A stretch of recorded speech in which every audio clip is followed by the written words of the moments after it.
Hello, everybody. It is Saturday night at 10 o'clock Eastern Time, and this is Starfleet Tactical. I am Chris Weuve, as usual, not speaking for his employer. And boy, I think StreamYard's having a hard time tonight because it came in really, really late.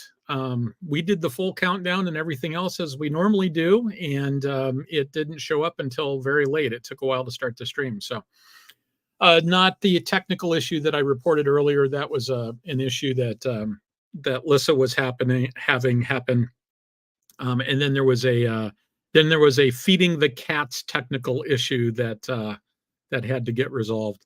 So, but in any event, I am solo by myself except for LYSSA, who is behind the scenes. I think she's trying to clean fish oil off of her glasses from the. Yeah, she's nodding to me from the technical accident that happened earlier involving feeding the cats and giving them some fish oil supplement. And so I'm actually going to, I've got a presentation I'm going to do tonight. It's about naval treaties, the interwar naval treaties, and how they're an example. Yes. So welcome back. So the fish oil supplement, in order to do fish oil, usually, it's like the fish oil pills like that. So in order to give it to the cat, you have to puncture it. And so when I went to squeeze it on the food, it sprayed me and not in the bowl. You were holding it backwards? Uh-huh. Yeah, that can happen. That can happen. So I was going to say to you, I didn't say that when we were talking before the show started. I'm revisiting an old topic. I'm revisiting the building a navy stuff because it's relevant to the idea of doing a treaty and how the treaty affects your force design. And so I went back. This is a topic that Pat and I spent a couple of episodes on, and I went back and rewatched the first of the two episodes. And it was the episode that I recorded the day that Buddy died. So I was feeling very melancholy about that because that was the day that the day before I had flown to Des Moines, and then I got up the next morning and at dark 30, and I think I got up the next morning. I don't think yeah, because I had to.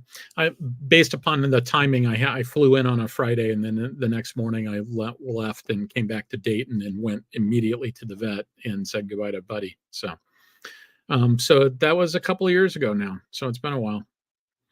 But in any event, that sad news aside, I'm going to revisit an old topic. But before I do that, what have you been up to, LYSSA? I turned 32 on Monday. Congratulations. Happy birthday. Thank you. Yeah, we went to RunFest on Memorial Day. So ended up working out because since my fiance's a vet, vets get in for free, and anyone with them up to 4 people gets half off on a ticket. So it's hey. That worked in well. That worked out well. I haven't been to a Renaissance festival in forever. I practically grew up on the Georgia RunFest fairgrounds. I think the last time I went to the Renaissance festival might have been the time. No, it was the time before that I got food poisoning. I had that happen once where I ate a Nave sandwich that they were discounting stuff, and apparently it hadn't been close enough to the fire as it just sat there, and yeah, I was pretty sick. So, but I survived. So, anything else going on? About it. Yeah, nothing much going on here. Been busy since I got back, but less busy than I was when I was traveling.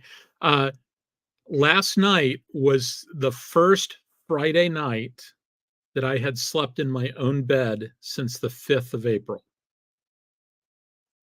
Between visits to home, science fiction convention, 3 Fridays in DC, doing a Title 10 war game. Some of you know exactly what that means. I put in 118 hours in 12 days. And that was that I had a Sunday off. Saturday was a short day. We only did 8 hours. But so I've been kind of busy, but it's now calming down, and I get to sleep in my own bed for like 3 weeks and 3 weekends in a row. So that'll be nice. Which also means that I'm going to be doing the show fairly consistently. The schedule got kind of wonky there for a while, but it's going to be fairly consistent. So, but and then it's going to culminate with me going to Atlanta. Yes. So don't know if Pat's going to be able to make it, and I need to coordinate with Alec. But if everything works out okay, my intent, we'll see if this actually happens, is to do a show from the bridge set. I would love to be, sitting in the captain's chair doing a Starfleet Tactical. So we'll see if we can make that happen.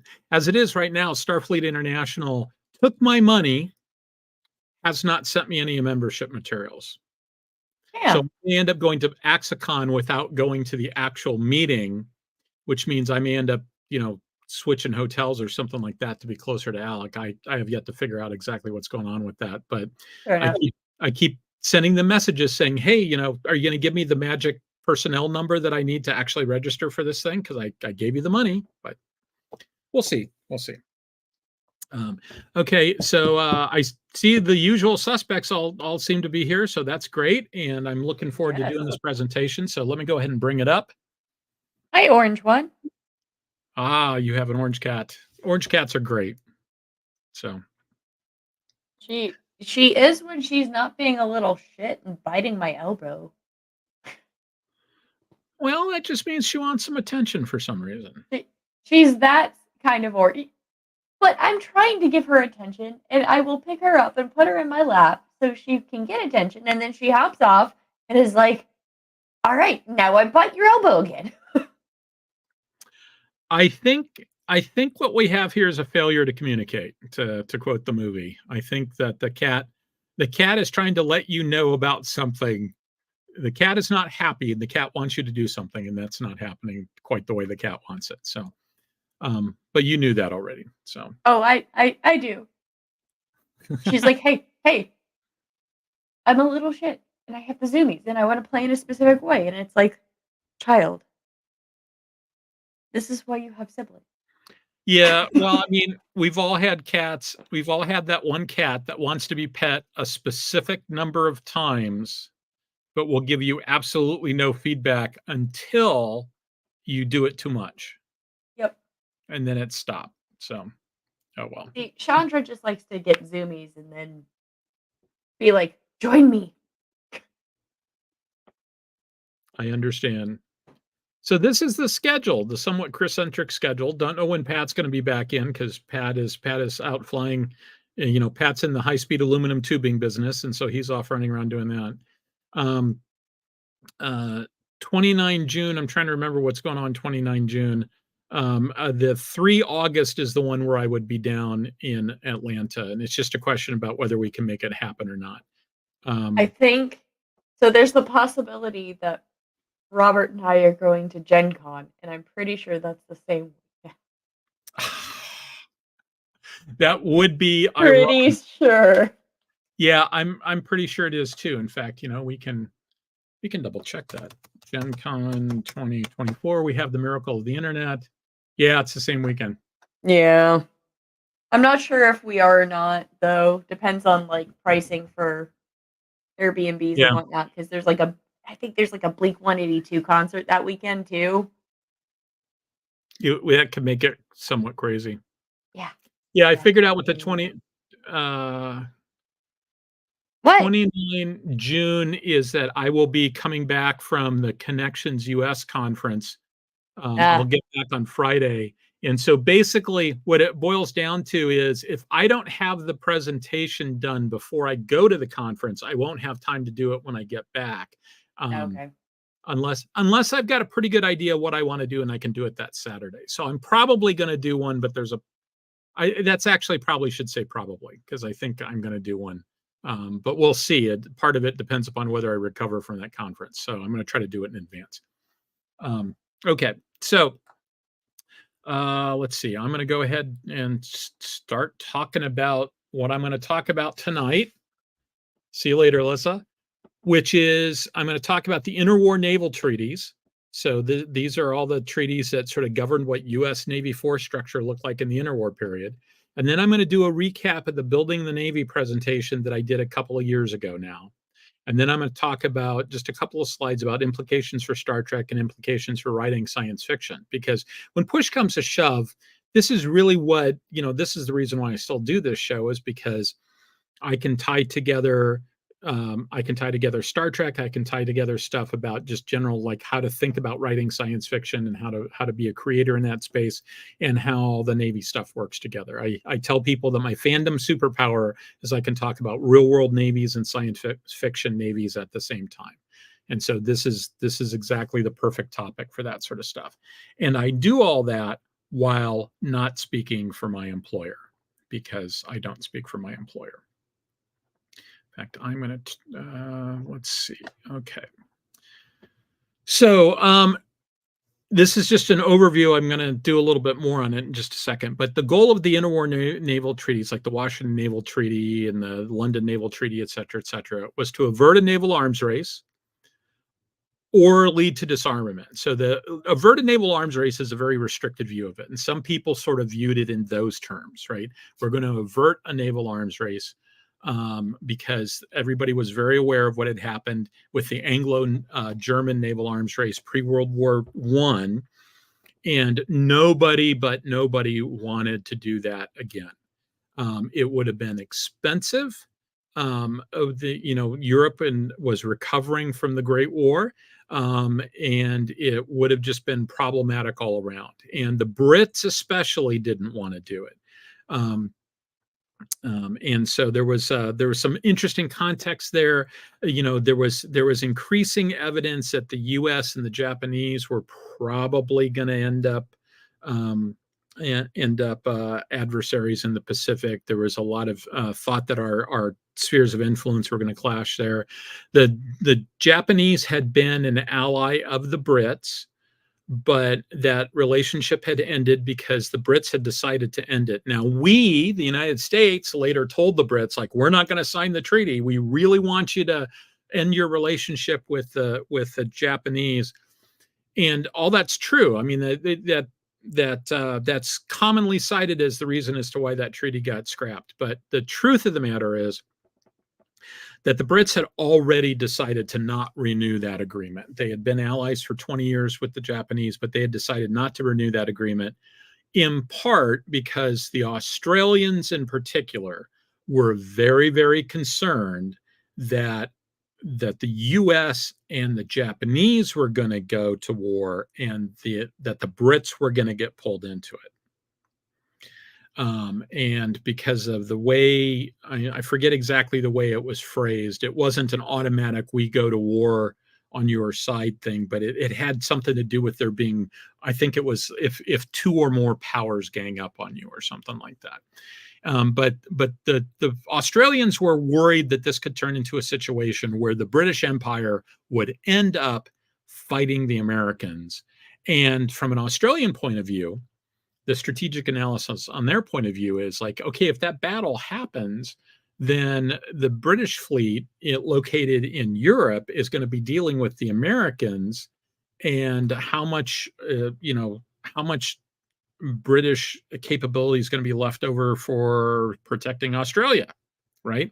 And there had been some post-war, there had been a post-war proposal on the part of the Royal Navy that the way that the empire should organize its forces going forward was that the Royal Navy should be a common force, right? So the Australians would build ships, but they would be part of the British Royal Navy. There wouldn't be a separate Australian Navy. There wouldn't be a separate Commonwealth Navy, et cetera, that are a separate Canadian Navy, et cetera. That all of the dominions would just give forces that would be sort of centrally controlled by the Brits, because they were the leader of the empire. And the dominions pretty unanimously said, yeah, no, we're not going to do it that way. We need to have our own forces, in part because they feared exactly that issue, that the Brits were going to be busy with something going on the continent, and they weren't going to have time for the dominions, right? And to the degree that the Canadians might think that the United States is a threat, right? We're right next door. They need to have their forces local. To the degree that the Australians are afraid that something like this might happen, they're way over on the other side of the planet. They want to have local forces. So that was their assessment of how that strategic environment was set up. And that's going to become important when we start talking about building a navy. So there was a large degree of support for this idea of having that this was really about the opening stages of disarmament. I mean, there was a huge amount of support. It's hard today, because it didn't turn out that way, and it's hard today to fully appreciate how much at the time that people just wanted to get rid of weapons. Right? They just wanted to disarm because they had just come out of the worst war that the world had ever seen, and they just wanted to be done with it. So huge amounts of support across the board. Didn't turn out that way. So what you ended up having happen in the 20s and 30s was 5 conferences that led to 3 naval limitations treaties. And plus some other minor agreements and stuff in there too. So first of all, you had the 1921 Washington Naval Conference. Now, that conference is often described as the 1922 Naval Conference. It started in 1921. It concluded in 1922. I think they actually signed the treaty. The treaty was signed at the end of the conference, but didn't go into effect until like 1924. So pick a date. And you had, out of that, you had 3 major treaties and then some minor stuff. The 3 major treaties were the 5-Power Treaty, which is what we refer to as the Washington Naval Treaty. Then there was a 4-Power Treaty, which just basically said, if there's a crisis in the East Asia, the 4 powers, Great Britain, Japan, the United States, and France, agree that they will talk to each other before they start shooting. And then there was the 9-Power Treaty, which basically all the guarantors were guaranteeing the integrity and sovereignty of China. So the big important one there for our purposes is the 5-Power Treaty, which is the Washington Naval Treaty. And incidentally, this was the first arms control conference that had ever existed. This is the first time a whole bunch of countries got together and said, maybe we should get rid of some of our weapons. That it was a brand new idea. It was a different era. So in 1927 and 1932, there were naval conferences in Geneva that didn't really go anywhere. They could not come to agreement about stuff. In fact, I don't even remember what was proposed, but it was more radical. It was more going down towards the idea of disarmament. And then in 1930, you had the London Naval Conference, which led to the London Naval Treaty, which I'm going to talk a little bit about in the next page. And it further defined some of the things that you saw in the Washington Naval Treaty. So it basically was, it didn't make a whole lot of sense unless you actually saw the Washington Naval Treaty also. In 1935, not one of the treaties that I've got listed above, but there was something called the Anglo-German Naval Agreement, and that was an agreement between the British Empire and Germany, where the British Empire said it's okay with us if you throw the Versailles Treaty restrictions out. Now, note, the Versailles Treaty was signed by a bunch of countries. Great Britain, without talking to the other signatories of the treaty, unilaterally decided to give permission to the Germans to go start building navies again, when previously they were limited to 6 pre-dreadnought battleships, and there's a whole bunch of other restrictions. So without getting into the question of whether the Versailles Treaty was appropriate or not, probably wasn't in a lot of ways, but without going down that rabbit hole, this is not the sort of thing that good allies do. A lot of those people were British allies, like the French and the Americans and the Italians at that time anyway. And we just, the Brits just basically said, yeah, we're going to make this decision all by ourselves. So the French in particular were not particularly happy about that. And then in 1936, you have the Second London Naval Conference, which further defined things and added a few other constraints, et cetera, et cetera. But when push came to shove, it was only around for a very short period of time, because basically by 1939, all of that had gone away. Okay, so what are the results of these treaties? This is not everything that happened in these treaties. This is as broad brush as I can do it, just to get the idea across, because this is to foreshadow a little bit. These are the constraints on force structure that the U.S. Navy and the rest of the world, the other signatories of the treaty, were living under in the 1930s. So this determined what they were going to build and what it was going to look like. It had a distorting influence in that people weren't building the ships that they wanted to build or that they would naturally have built to the threat. They were building the ships that they were allowed to build. And the threat was changing as a result of that also. So it's a very interesting sort of way. It's very interesting the way that the treaty affected the strategic relationship and the force structure, et cetera, et cetera. That'll become more apparent when I get into the details on how to build a navy.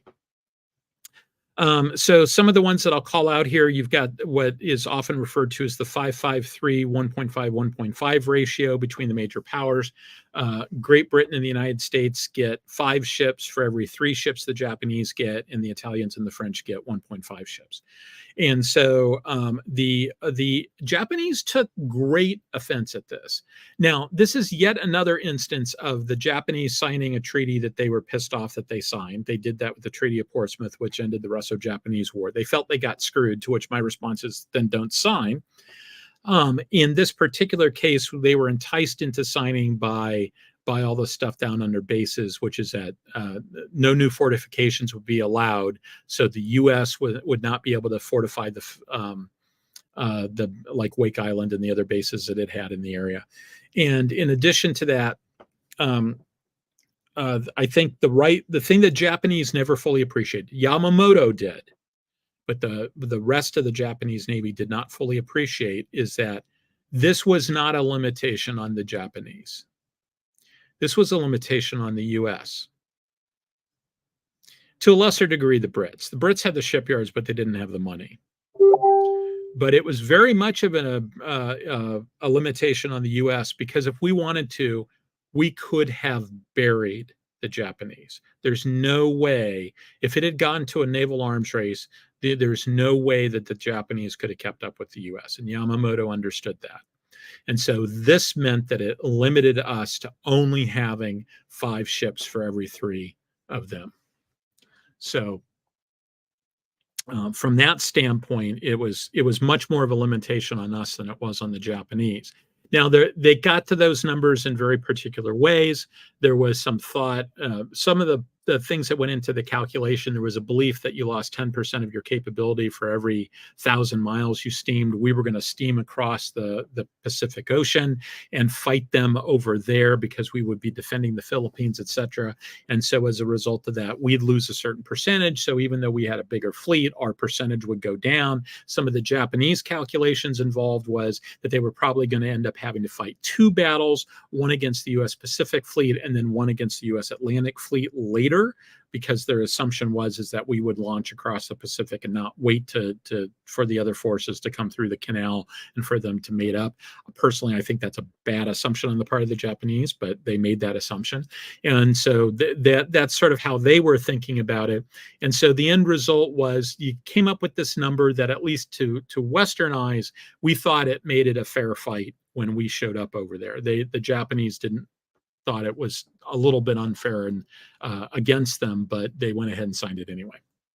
The other interesting thing here is that you've got cruisers that are limited to 10,000 tons maximum displacement with 8-inch guns, guns no larger than 8 inches.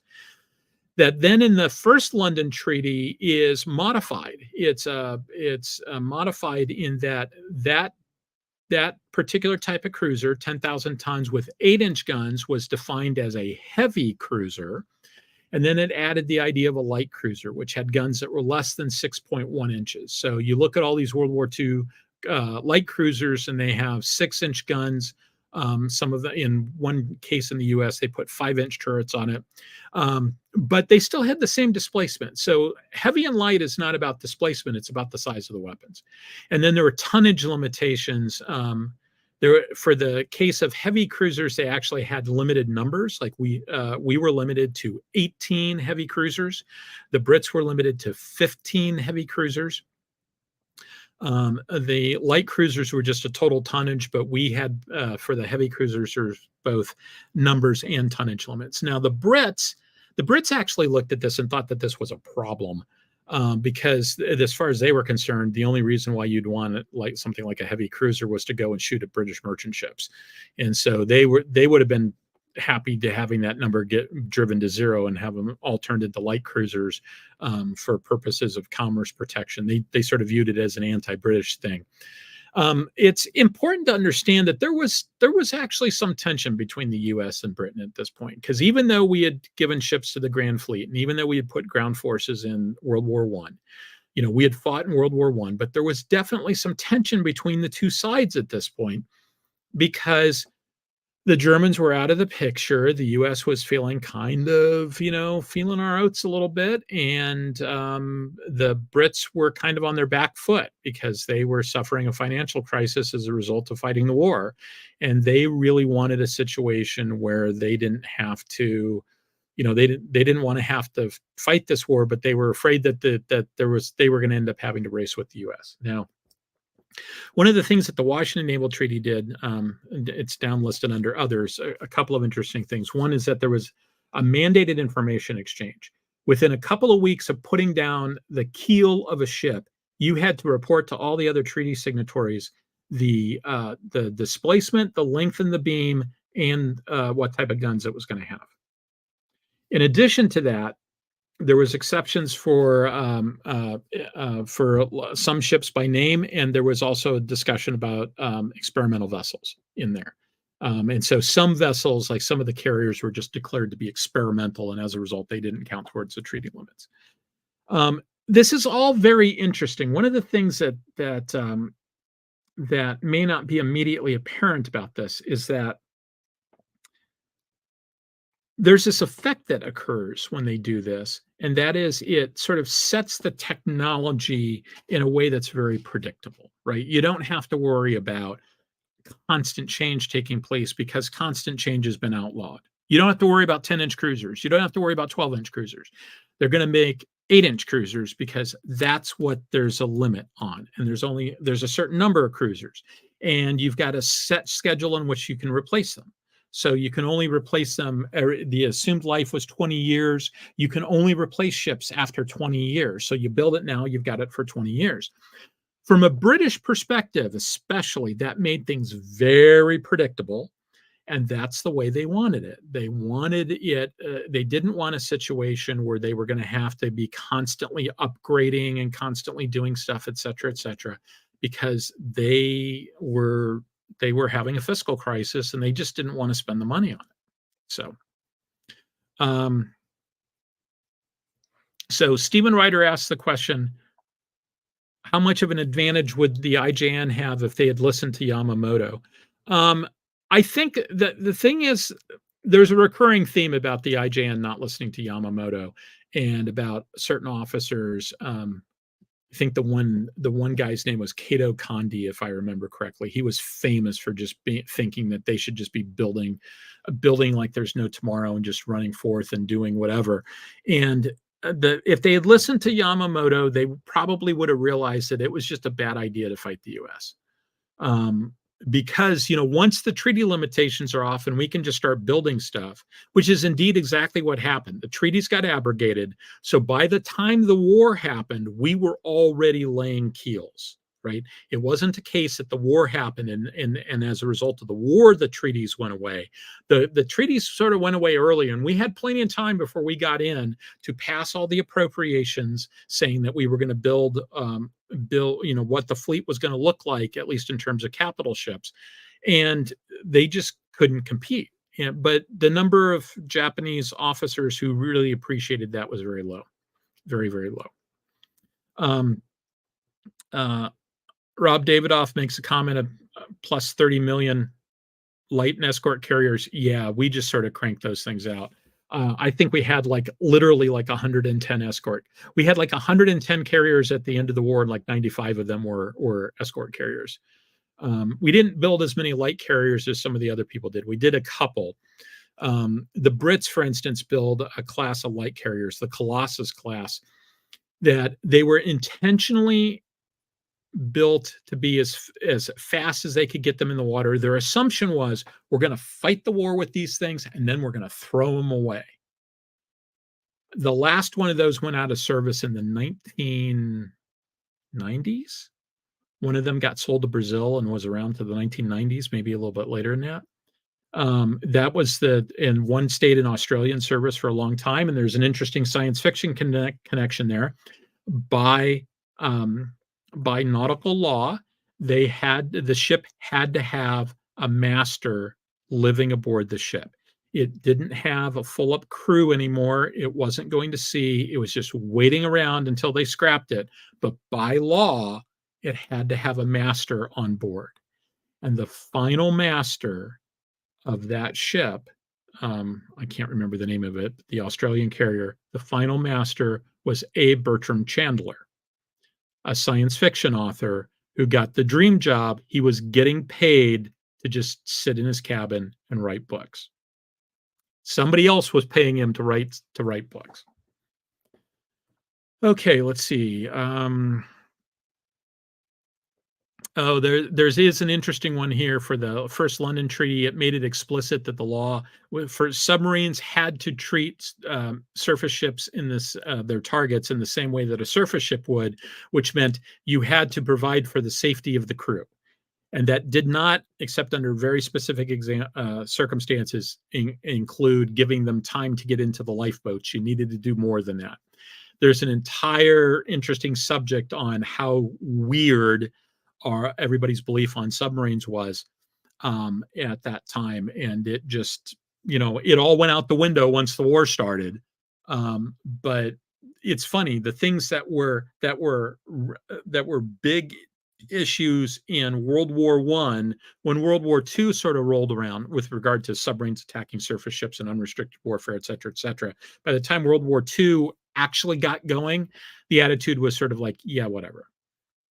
That's just part of war. But when the treaty was done, that wasn't yet the case. But fast forward 12 years, and yeah, that's just war. Okay, so flashback to episode 64, 65, and I think 66. So the graphic part of this was part of that time period back then. I did an episode. Pat and I did an episode where we went through all the boxes and talked about all the boxes. And then the next week we went through and sort of talked about it in Starfleet terms. And I can't remember. I think we did a third show where we went through and talked about it in maybe Klingon terms. I can't remember what exactly we did. But I've been doing some stuff since then, and I've got a little bit more thinking about it since then. And first of all, I think there's some stuff that's missing. Because the reason why I bring this up is because for people who are designing a Navy for a science fiction setting, for a war game, for something like that, this is a useful model, right? If you can describe what's going on in each of these boxes, you've got a Navy. You can design a Navy. But if you're dealing with a science fictional type setting, there's stuff that's missing here. You need to understand how the technology works, right? In the real world, you just okay, I understand how the technology works in the real world. I understand what you can and can't do. It's just sort of, you don't have to talk about it because it's just sort of part of the background. But when you're building the background, you got to explicitly build that. And that includes not just the background itself, but how fast is that technology changing? What does the rate of technological change look like?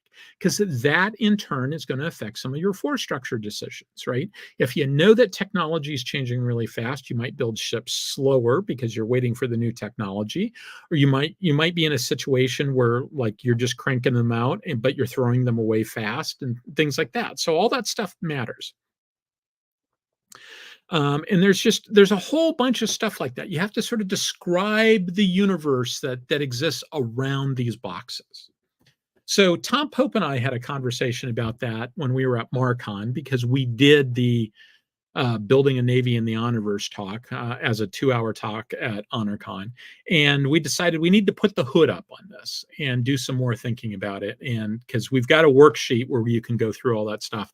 It's basically just ask the question that's implicit in each of these boxes. But we need to sort of do a little bit more systematic thinking about what else needs to go along with this. As I said in the original, the part that's surrounded by red boxes is usually the only piece that science fiction authors really talk about. The solid red box, they cover, sometimes they cover the dotted boxes, but most of the rest of it is just sort of vaguely implied, if that. Most of the time you don't have a whole lot of information on that. So the part that's in green is in green because that part is explicitly, directly affected by these naval treaties. I say we are about to discuss. I changed the order of the presentation. It's directly affected by the types of decisions that were made, right? So if you looked at the U.S. Navy circa 1935, thereabouts, and you wanted to answer all the questions here, you're going to get to answers that are different than they would be if the naval treaties weren't in existence. So the naval treaties changed reality from that point of view. And that's important to know. That's important to know. Okay, so now I'm going to go through all these boxes and talk about them a little bit. So if you want to see the full up version of this presentation, I urge you to go back and rewatch episode, let's see, what was it again? 64, 65, and 66. Go back and watch those episodes because Pat and I spent an entire time having a long conversation about it. A couple of episodes talking about it. I'm not going to do the full up version of it. I'm going to do a much more abbreviated version. So, first of all, strategic assumptions and strategic goals. This is all about the security environment, which is threats to be countered, the fiscal environment, which is the resources to pay for it, and what role does the fleet have to play? And I say elephant and whale there because, like, are you a land power? If you're a land power, your fleet's not that important, right? The fleet has subsidiary duties. If you're a naval power, like if you're Great Britain, if you lose the fleet, you lose the country. Or you lose all your merchant trade at the very least. Maybe you can defend on the beaches, but you lose all your merchant trade. You lose all your wherewithal at that point. That is your center of gravity, is your fleet. Whereas, if you're Russia, okay, ships are nice, they can help, but if every ship disappeared, and with the World War II Russians, if every single capital ship disappeared, I'm not sure they would have noticed.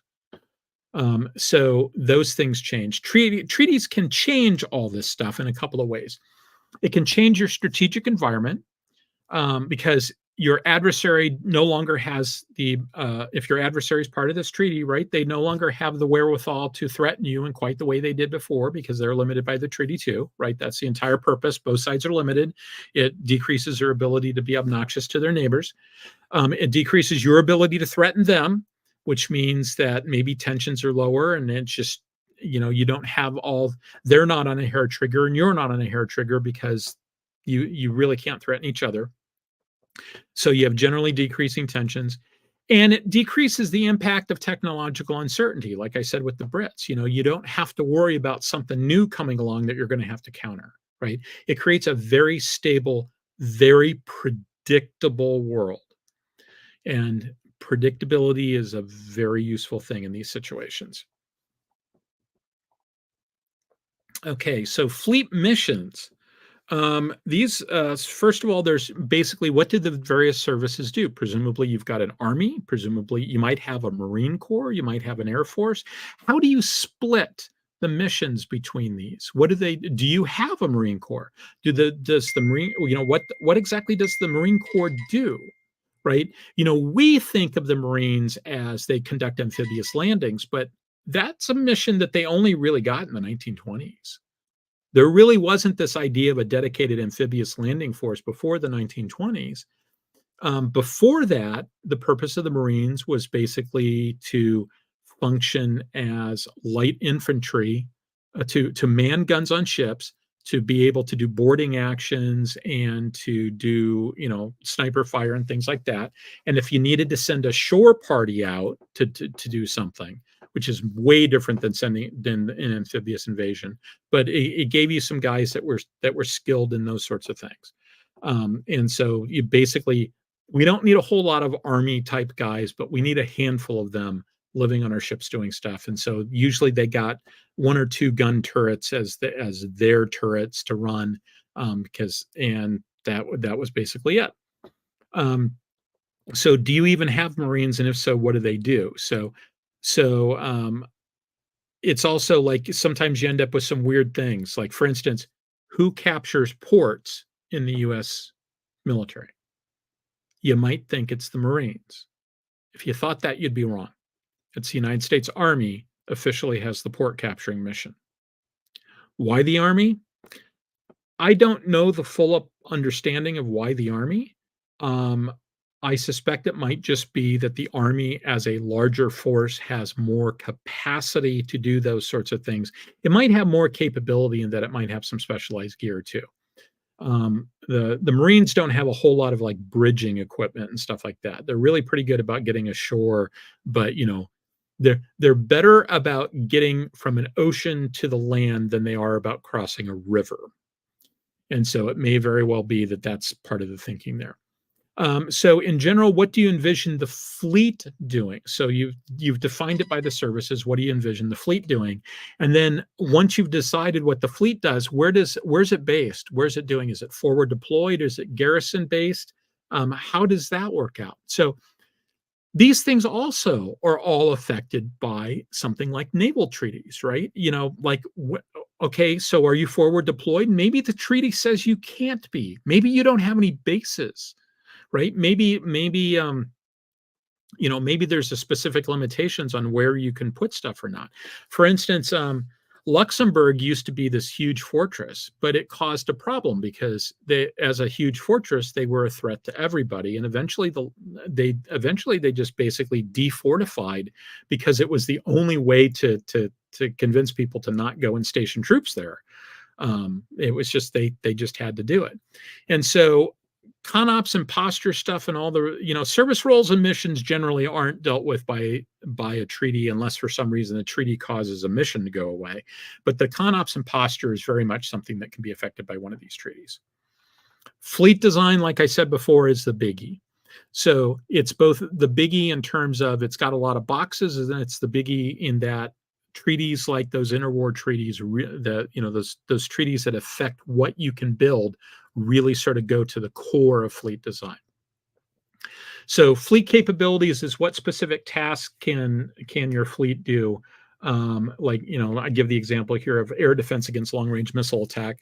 The fleet size is how many and how much capacity. So, do I build 1 destroyer or do I build 50 destroyers or do I build 100 destroyers? That sort of thing.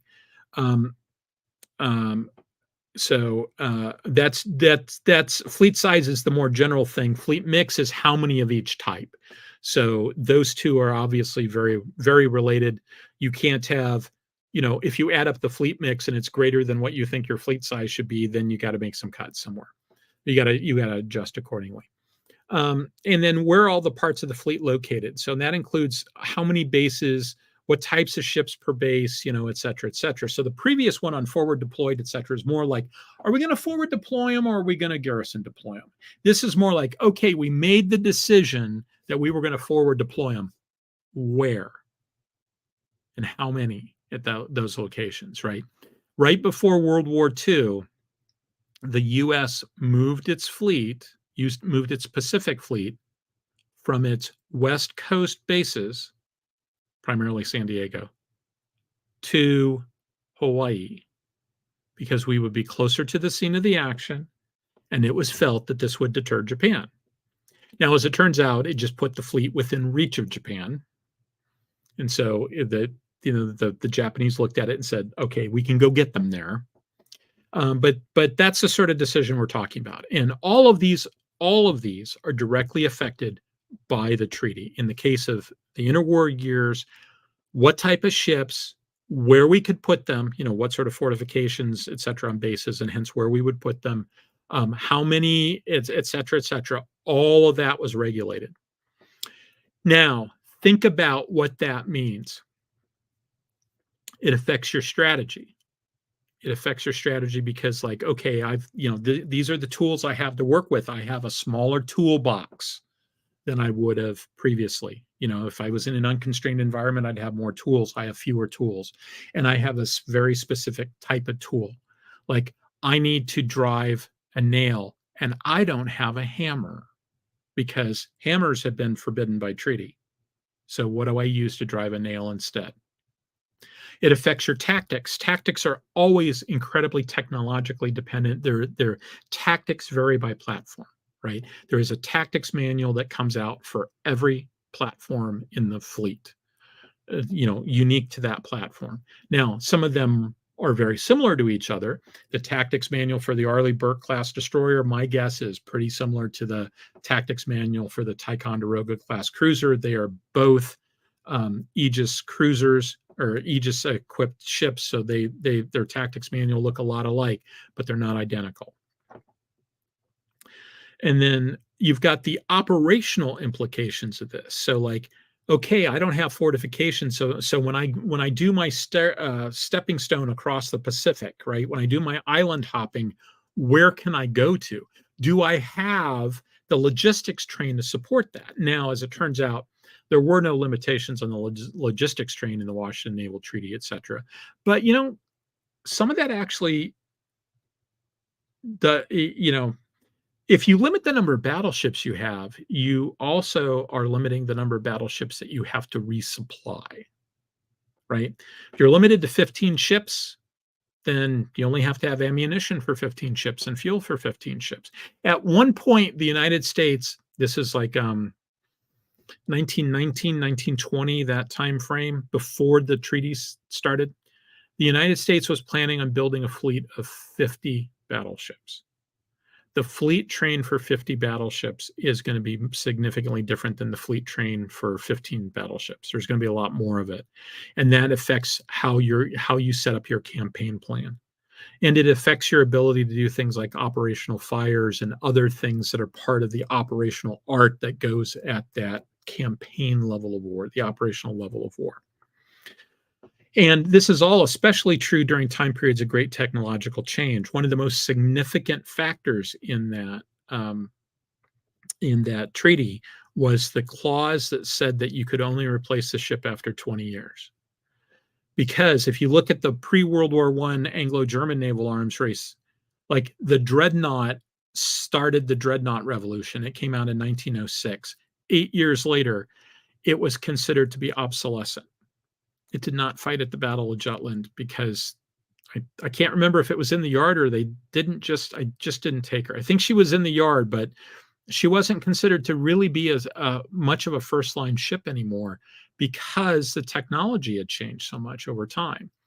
The 20s and 30s were potentially a time of great technological change, and that was seriously dampened down because, we can design a new ship, but we can't actually build it because we're full up. Okay. So, force size. And I don't like this column heading. This is a bad column heading because it's really more of a developmental strategy sort of thing. You've got your manning strategy. How many guys do you need to man the fleet, and how do you get them? Do you want the Army and the Marines have dramatically different recruiting ideas. The Army is trying to get people to become careerists. The Marines generally operate under the assumption that you're going to do one tour as a Marine and then you're going to go do something else. And frankly, if everybody decided to stay, the Marines wouldn't know what to do with them because their system just isn't set up for that. So how many people do you need to man the fleet? How do you get those people? Organic support functions. What functions does the fleet do for itself? And so that's part of roles and missions, but it's different from the standpoint that this is a lot more granular. So like, for instance, the US Navy is not allowed to operate big wing tankers.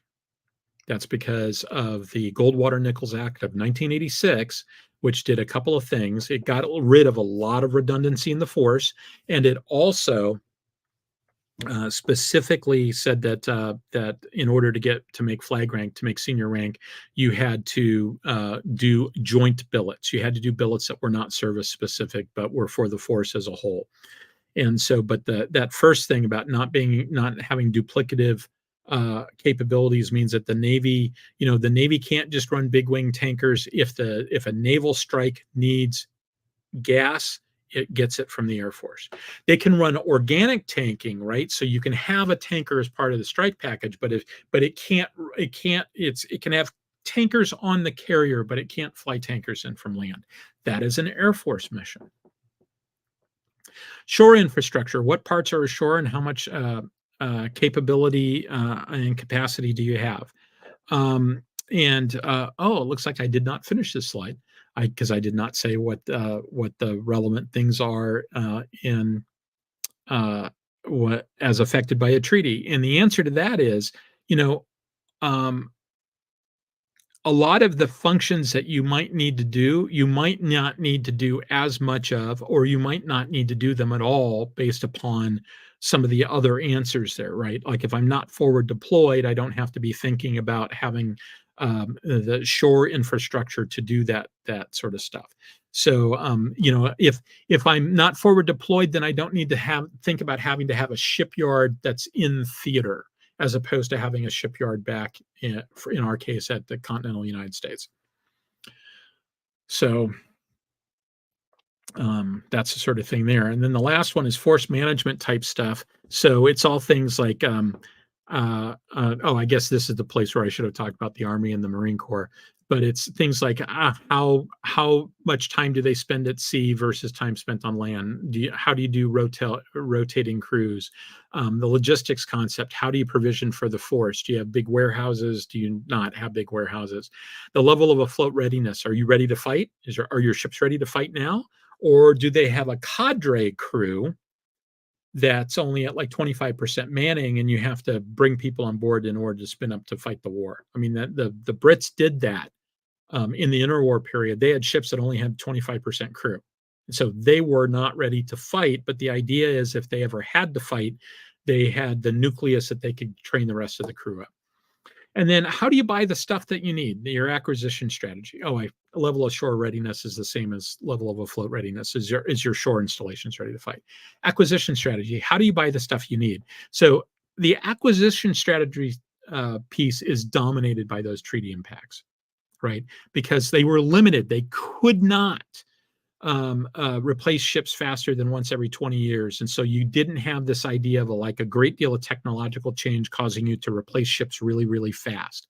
And this has effects that go beyond when the treaty is in effect, because I've built this force based upon this. I've sort of right-sized all my construction capability based upon this. That's really what happened to the Brits.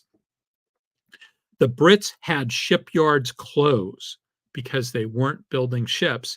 And then when the war came about and it was time to build ships again, it was hard for them to do it. They had a lot of issues. The vast majority of the World War II British battle fleet, the capital ships of the battle fleet, were World War I vintage. They only had a handful of modern ships. Whereas the United States we had rigorously updated all of our standard battleships.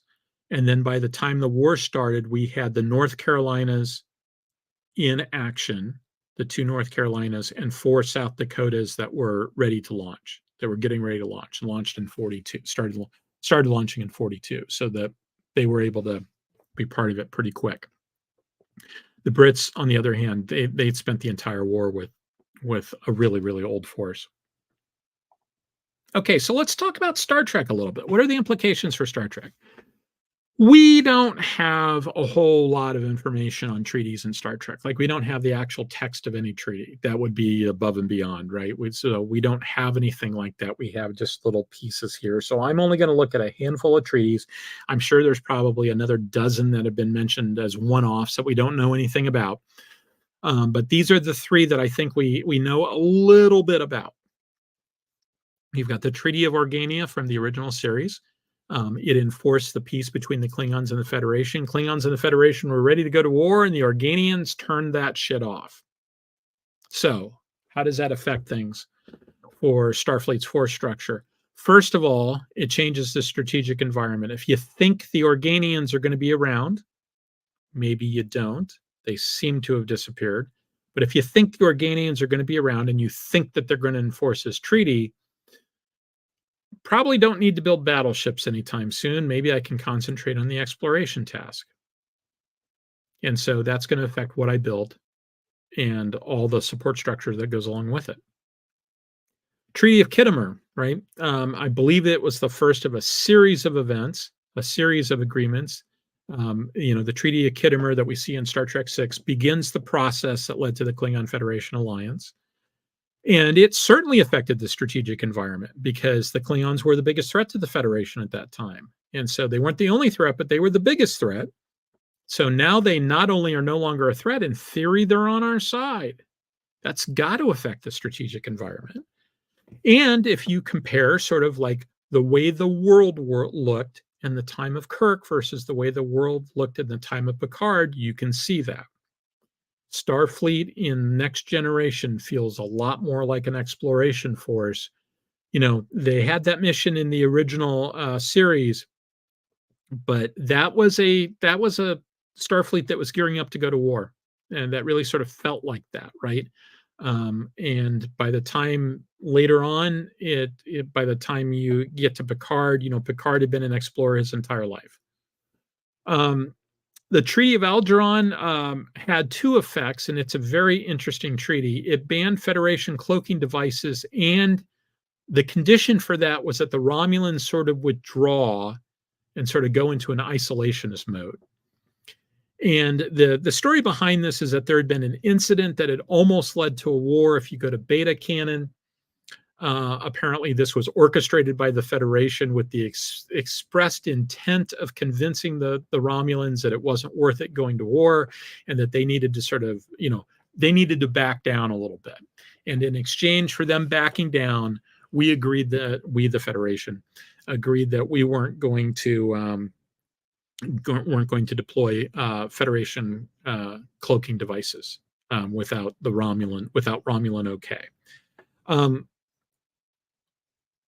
So it removes the Romulan threat. So now the Romulan threat has gone away, and the Klingon threat has gone away, and all you've got are basically second tier powers like the Cardassians that the Federation really has to worry about.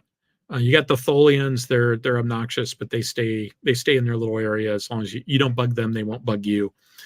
You've got, the Gorn never seemed to be a particularly big deal. You've got just a handful of powers, and they're not that big a deal.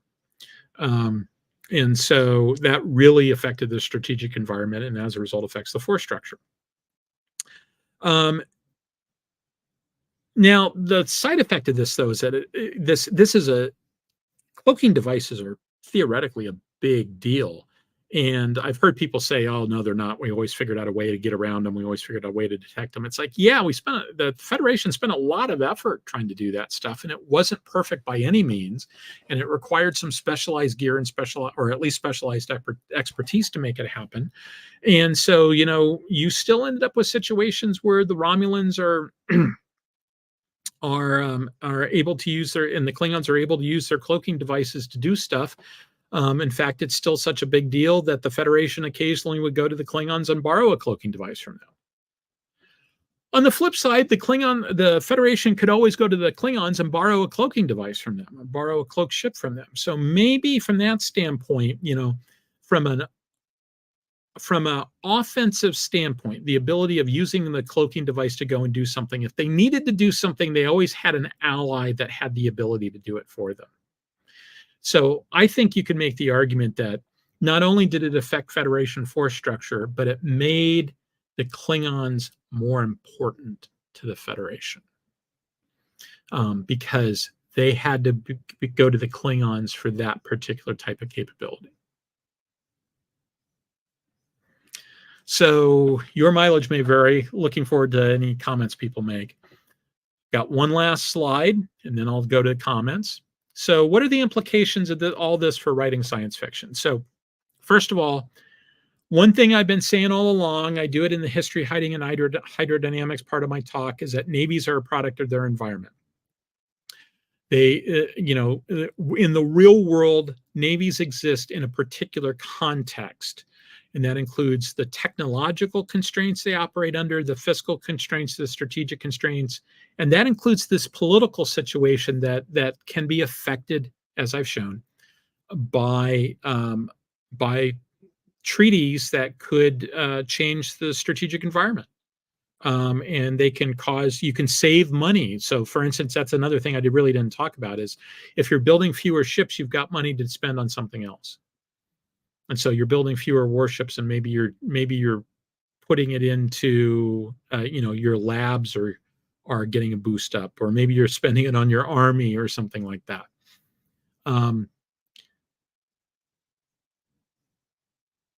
So part of that political situation, for what it's worth, is also international norms about the use of force and the like. So what do I mean about that? The United States has an extensive nuclear arsenal, but we don't use it, other than to deter other people that have nuclear arsenals. We've never had a no first use policy, so we have always had a policy that we would be willing to use nuclear weapons first. But as a general rule, everybody understands that we weren't going to nuke Iraq in the Gulf War. It just wasn't going to happen. It would have really been overkill. There was an international norm against it. We would have been a pariah if we had done it. So those sorts of things are part of that environment also. And in science fiction, you see that frequently in the form of normative constraints, like no weapons of mass destructions on planets, right? So it's a big deal in Babylon 5 about using mass drivers on a planet. You see the same thing in the Honor Harrington series about how we're not going to use, they don't use weapons of mass destruction. And there's actually specifically a doctrine about it that the Solarian League sort of says that they are going to enforce that against people. And I can't remember the name of it off the top of my head. Treaties, if you're writing science fiction, you're putting a treaty like this in your background, it allows the creator to modify the world or the universe to get the effect they want, right? So if you create a situation where, like, hey, if you carry it to one extreme, this thing that you need for a plot point doesn't make sense, but hey, why do you do that? Why do you do that? And so the answer could be that there's a treaty. And you see that in the real world, and you see the implications of that, the echoes of that in places that just sort of take the real world World War II Navy, file the serial numbers off, run it through the science fiction converter without turning it on first, and put in space on the end, right? Starfire is a really good example of that, where you've got heavy cruisers and light cruisers and this and that and the other thing, and you've got all these different types of ships that you look at it and you go, why do those exist in that universe? I know why they existed in our universe. They existed in our universe because of the Washington Naval Treaty and the London Naval Treaty defined all that stuff. And as a result, we built that stuff. So if you need to create a situation where you want it to look a particular way, but the baseline assumptions don't give you that, you could use the idea of a treaty in the historical background to change those baseline assumptions. So now, I say danger, Will Robinson, because there's the possibility of unintended effects. You really have to sort of think it through. But, you always have to do that, right? If you're making up your background, you always have to make sure your background makes sense. It's probably okay to go ahead and do this. In fact, if you're even thinking in these terms, you're one step ahead of most science fiction authors, because I don't think that most of them sit back and think in these kind of terms. And, you're always going to have a problem in a world where people like me exist. right? When you get the people who start to really sort of pick stuff apart, you're always going to have a problem. I hope that everybody else has the mantra that I do, which is that nothing I say should make you not enjoy something that you previously enjoyed. So, it's okay. I think that Star Wars just analytically doesn't hang together at all. That doesn't mean I don't like watching Star Wars. Does mean I don't analyze Star Wars, but it doesn't mean I don't like watching it. So with that in mind, I think that covers it for the evening. I'm now going to go through the questions and see if there's any that I missed. That I'm sure there is. There's been a robust discussion taking place. Okay. Let's see. See a lot of people I know. So hello, Rob. Hello, Sean. Hello, Claude. Hello, Olive.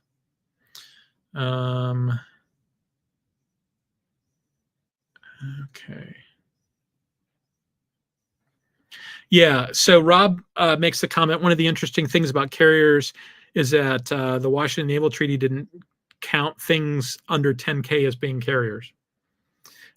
So yeah, that is an interesting thing. And then we also ended up at one point where we built, I think it was Ranger, if I remember correctly. We built this undersized aircraft carrier because we had a little bit of margin left over. And it's like, we can't build a 20,000 ton carrier, but we can build like a 13,000 ton carrier. So let's build a 13,000 ton carrier and determine whether that's useful, however big that was.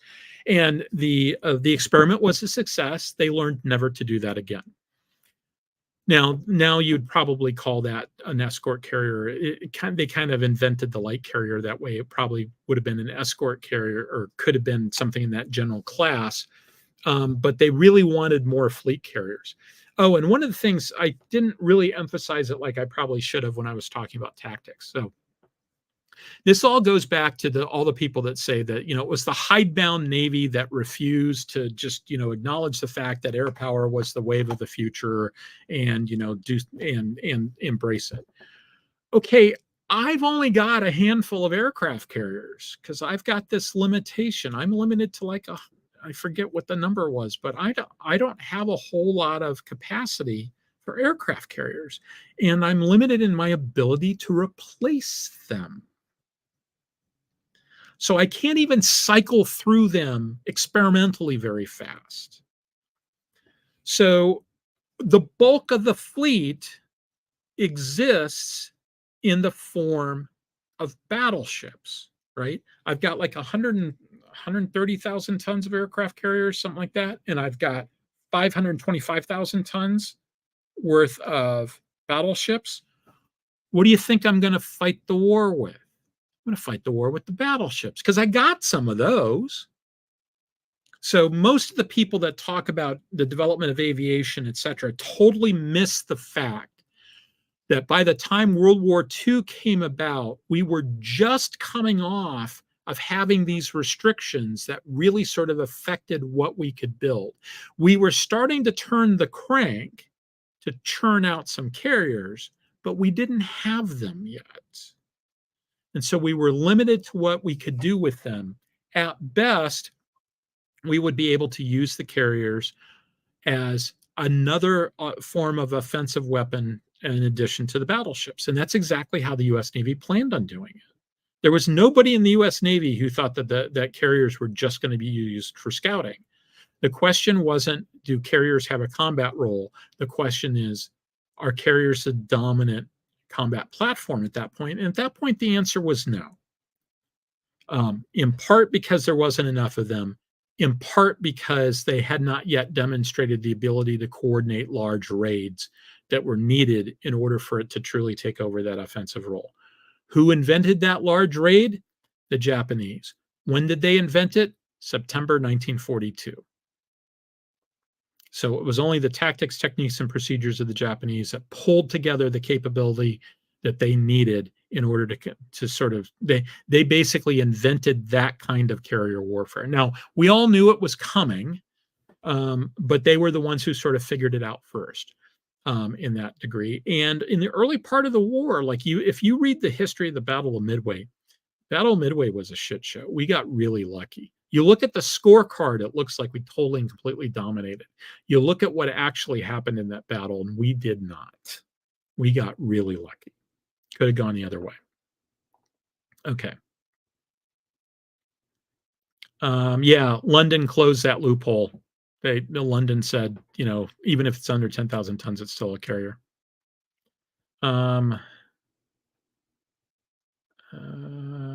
Okay, let's see.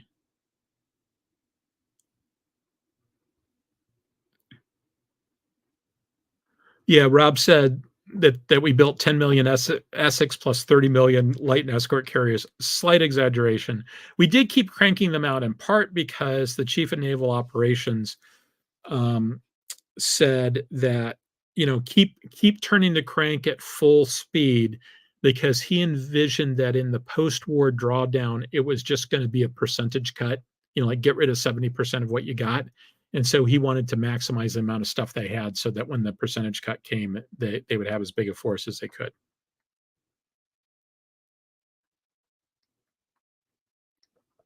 So the comment is the Japanese Army and Navy hated each other. Yeah. And for what it's worth, that relationship is still pretty tense. The Army still blames the Navy for losing World War II. The ground self-defense force blames the maritime self-defense force for losing World War II. Olive points out being a carrier guy means understanding the fragility of carriers. Yeah.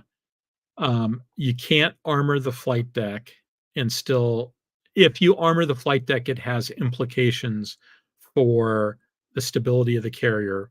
And so we always eschewed an armored flight deck, always went with a wooden one, because it made us less top heavy. And it's got 100,000 gallons of aviation gas, 200 octane gasoline. I mean, it was just ready to blow up at a moment's notice.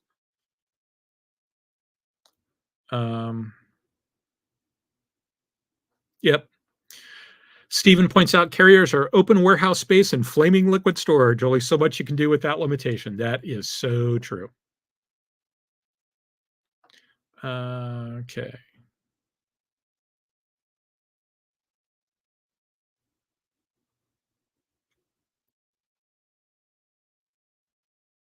Yeah, Rob makes the point that I just made about Ranger was not a very good carrier. And spent, I think, almost the entire war. I think at one point in desperation, they might have sent her to the Pacific. But she spent almost the entire war in the Atlantic because they just didn't view her as being suitable for Pacific operations.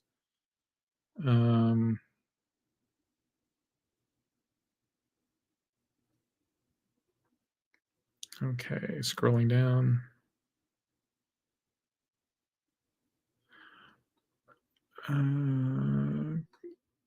Okay.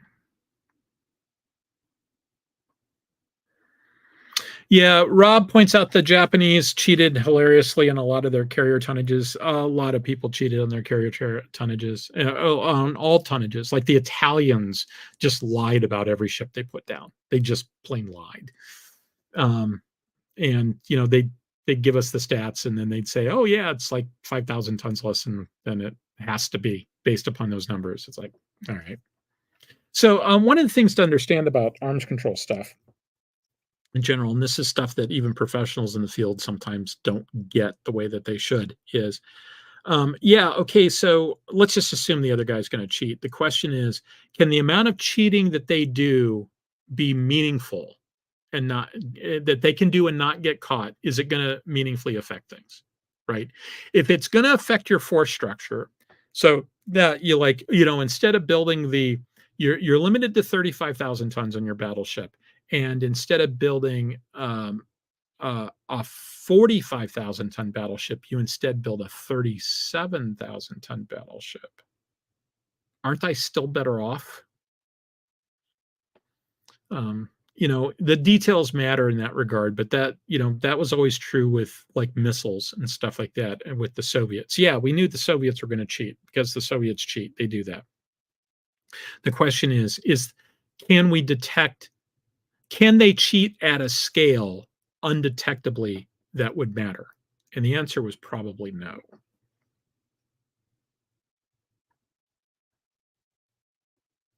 Sean points out, what do Marines do? Bug hunts. Yep, that works. Okay, long discussion here.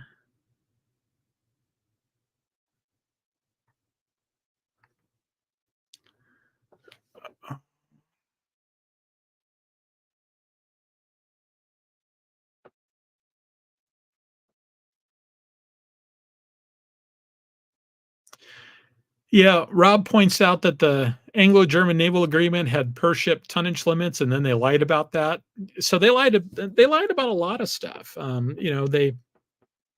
They weren't allowed to have large tank formations, and they weren't allowed to do some sort, training with big field exercises, and they just got together with the Soviets and did them in Eastern Russia. And the Soviets learned about German tank design and stuff like that. And the Germans had a space where they could do it that they didn't have to worry about anybody seeing them. So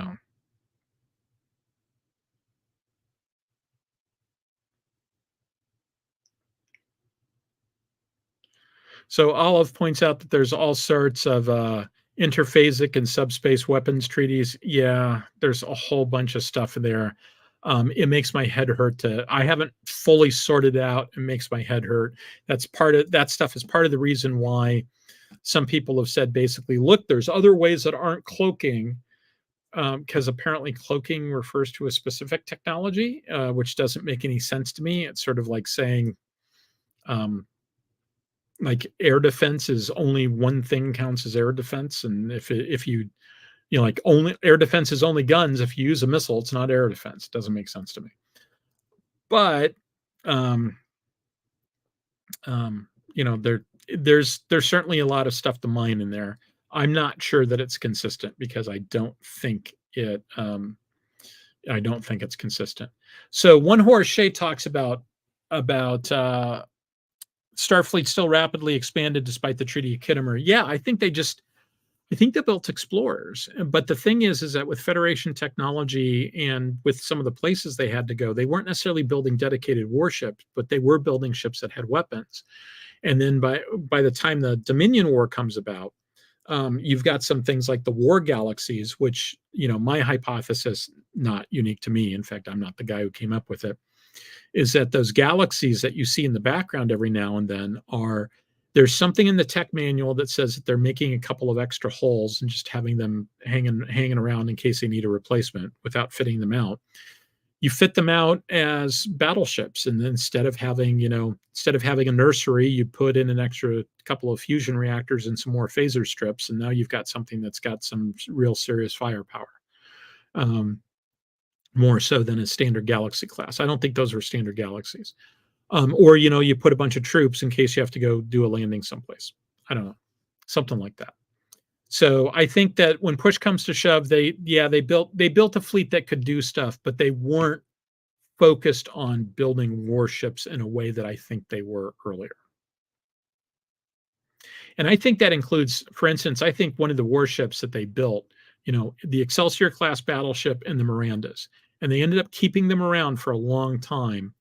But the Excelsiors, they're very powerful ships, but they also qualify as explorers.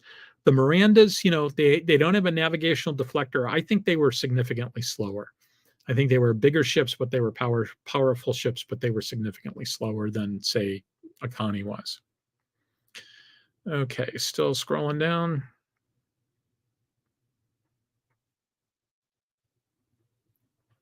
Yeah, Rob points out the Star Trek treaties they're mostly not technology treaties, and they're definitely not ship treaties. Yeah, they all seem to be very, very political.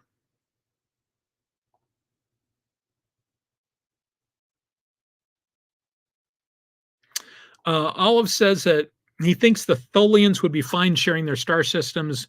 We would like the molten lava planet. If you guys want the one infested with growing things, go for it. I'm not sure I believe that. I think they were very, very territorial. In fact, that's sort of what we saw. They weren't even, you had a ship in distress and their response was to attack it. because it violated their space. They weren't even anywhere near the planet, to the best of my knowledge. So I think they're just basically they very much think fences make good neighbors. I'm almost done here. Almost done.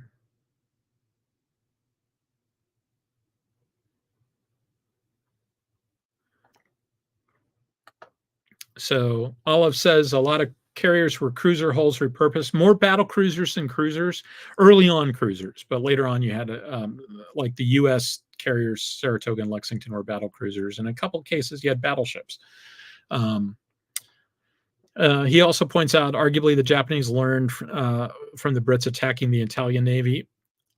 I wouldn't put too much into that. So the Brits attacked the Italian Navy. They attacked a handful of ships in a situation that that was sort of a set piece battle. It was a raid. It wasn't like a full up battle. And so the ability to conduct like a full deck strike or multiple carrier operation and coordinate that, getting that so that you don't end up with planes running out of gas and falling out of the sky is way harder than it sounds. You have to sort of orchestrate that correctly. And so I think that, it's easy to talk about there was actually even an attack in World War I that the Brits did. It's easy to talk about air attacks and, these little one-off battles and how they inspired people. And I don't think that that's it, other than just, hey, airplanes are cool. Airplanes can do a whole bunch of stuff. There's a big difference between a handful of swordfish going after a couple of ships and the sort of full-scale attack we saw on Pearl Harbor.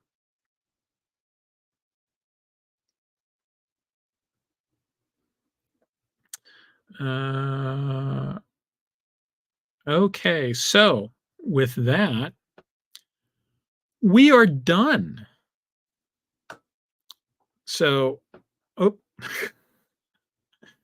that's what happens when I have a producer and then I do her job. My apologies. You are the producer. I should let you do your job. But thank you once again, LYSSA, for coming and being here tonight. It's always good to have a backup in case something goes wrong. And I'd like to thank everybody, as always, for spending their Saturday night with me, with us. And I take that very seriously because you all could be doing something else, and instead you're here. And as long as you keep coming, I will keep making videos. And I actually have a really long list of topics. I am not hurting for topics. I am hurting for time, because I've sort of gotten to the point where every topic requires, everything that I had preloaded, I've shot a long time ago.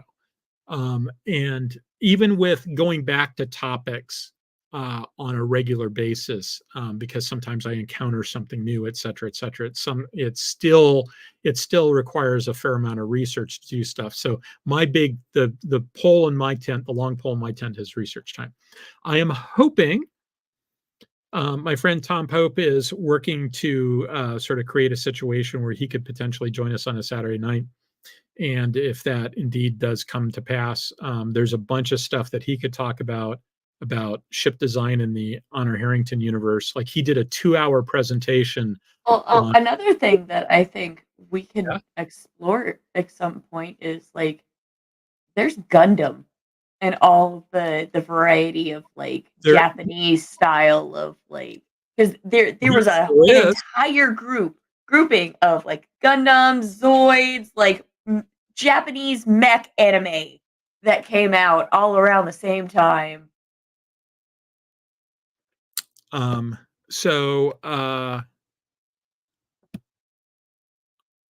Let's see. I'm sorry. I saw something there and I lost track. So, I don't know much about Gundam. I do know about Jovian Chronicles. Gundam is interesting because Gundam isn't a linear franchise. So Gundam has a bunch of different alternate universes that are all under the Gundam name. So there are some that are continuations of each other, but the vast majority of them are not connected beyond the fact, hey, we have humanoid-looking Gunpla. Okay, I just had to send a little message real quick. So yeah, there's a bunch of things. I do want to do some watch-alongs. There are 730 some episodes of Star Trek before you get to the insanity. So if I watch one episode a day, that's 2 years there. I'd still want to do Space Above and Beyond and take another look at that, because that had some it's got some bad stuff in it, but it's got some really interesting stuff in there too. Pat and I still need to finish the Babylon 5 thing, which we will slowly do as Pat is available. We'll slowly go through Babylon 5. And there's a bunch of other things too that in terms of watch-alongs that I'd like to do, and Gundam is perhaps one of them. But there's also a couple of other Japanese ones that are well recommended, and I'm trying to remember what it was. There's one that's really just be aware, especially some of the earlier Gundam. But the Nazi imagery is kind of heavy in some places. Yeah, that wouldn't surprise me. As a heads up. That wouldn't surprise me. And I know that, Jacob Hollow, I hope to have Jacob on the show again. That one that we did from MarsCon, that was sort of an unnumbered show. Jacob was part of that, and I'd like to have him on again and talk with him about, because he writes giant mech stuff. Before he started writing in the Universe, he was writing giant mech stuff, and so I'd like to talk with him about that. And I've got a bunch of authors that I'd like to have come on and talk with about stuff. And I want to do really, Chandra. I've got like a couple of pages worth of topic ideas. It's just a matter of finding time to do them. So yeah.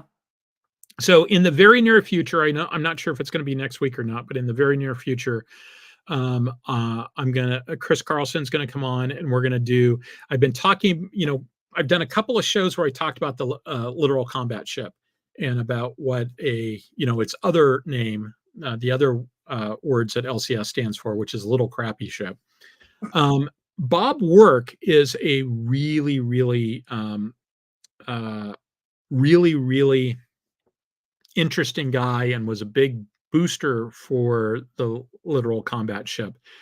And it's worth going through. He wrote like a 100-page document where he sort of outlined his thinking on that. And it's worth going through it because he makes a lot of really good points. He's a really sharp guy. And he sort of says, here's what we're thinking it could do. It's worth conducting a test and see if it could do it. And he's right in his stuff. The problems with that program wasn't the rationale that Bob Work gives. It's other stuff that happened later on.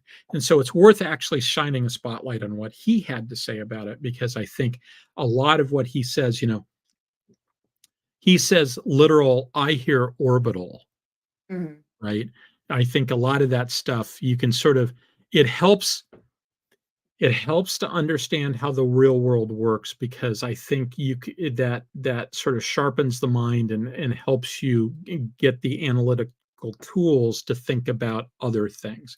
Like I remember at one point I was looking at something and I realized that the communication system basically worked just like how satellite communications work. And I went, oh, I understand satellite communications. Now I understand this other thing. So that's what I'm trying to do with this show.